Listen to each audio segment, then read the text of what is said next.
Some new developments now in the Delphi murders trial today, from prosecutors focusing on people who were on the bridge before Abby and Libby were murdered, to a new attempt by the team defending Richard Allen to bring back an alternative theory.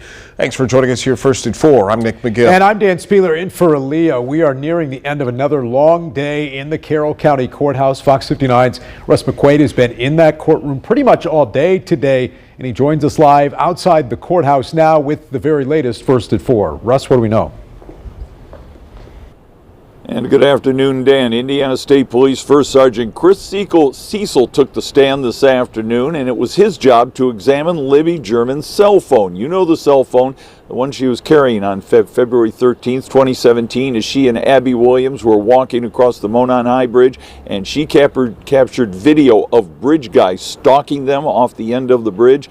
And it was Cecil's job to explain to jurors what data in that cell phone tells us about the last minutes of the girls' lives.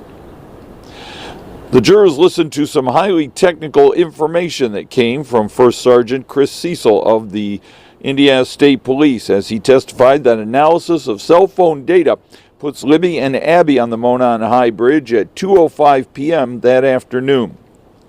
At 2:14 p.m., Libby shot video of her friend on the bridge and, in the distance, the man known as Bridge Guy, the girl's killer.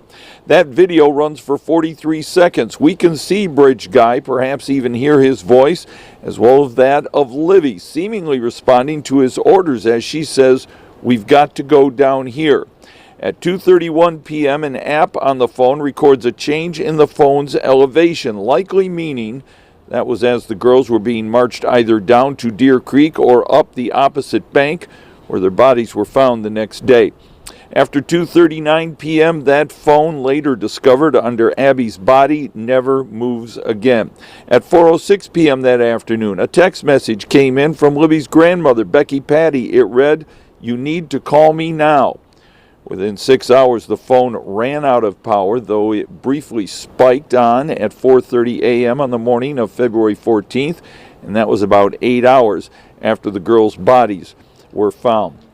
Earlier today, jurors heard from Sarah Carbaugh. She's a local woman who said she was driving on County Road 300 North that afternoon, about 4 o'clock, and she saw Bridge Guy walking down the road. She said his clothes were covered with mud and perhaps even some blood down on his ankles.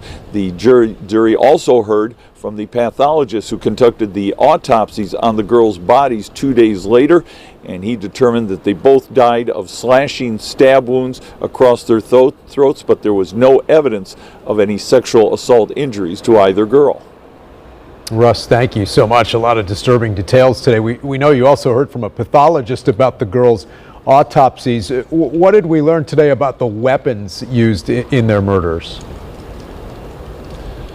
There was some speculation, some difference of opinion at the start, but as we found out, both of those proposals, those plans, those options on what type of knife was used came from the same pathologist. He explained that early on he noted that Libby had kind of serrated cuts on her throat, whereas Abby had more of straight line cuts on her throat, but he then later changed his mind in another report and reported back to prosecutors that perhaps on second thought, maybe that wasn't a serrated cut on Libby's throat, maybe that was also created with a box cutter. It's interesting to note that as part of the autopsies, he determined both girls were approximately 5'4" inches tall.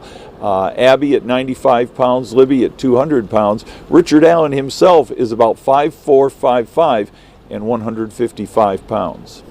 Pretty disturbing details again in court today. Russ, thank you so much. We'll certainly check back with Russ as the afternoon and evening continues until court lets out later tonight. Nick?